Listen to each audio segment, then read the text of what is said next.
की हाल छे रे भाई? देखे छी अकेले बैठल छी। अरे की बताइयो यार, आजकल मन नहीं लगे छै। आज तोरा मोबाइल में पावर छौ? फोन करिए कने। डीजे विकास सीतामढ़ी। फोन करिए कने। हेलो कौन हम्मे गे। के बोलै छी? हम्मे गे। के बोलै छी? हम्मे गे। के बोलै छी? हम्मे गे।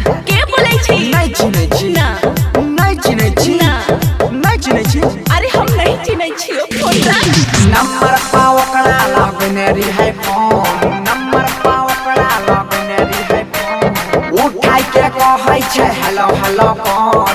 उठाई के कहै छै हेलो हेलो कौन। नंबर पाओ कड़ा लगने री है फोन। उठाई के कहै छै हेलो हेलो कौन। नंबर गलत फेरो करिएगा मत। रॉन्ग नंबर छा जल्दी से रखा ना फोन। रखा ना फोन। हेलो कौन हम्मे गे।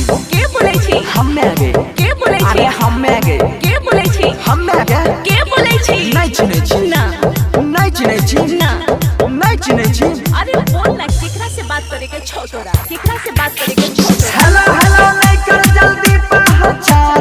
हम तोहर जानू तो छी हमर जान। Wrong number. सच्चे में? Wrong number. ठीक है मैं। अरे बोले हो ना। ना। अरे बोल ना, केकरा से बात करे के छौ तोरा? केकरा से बात करे के छौ तोरा?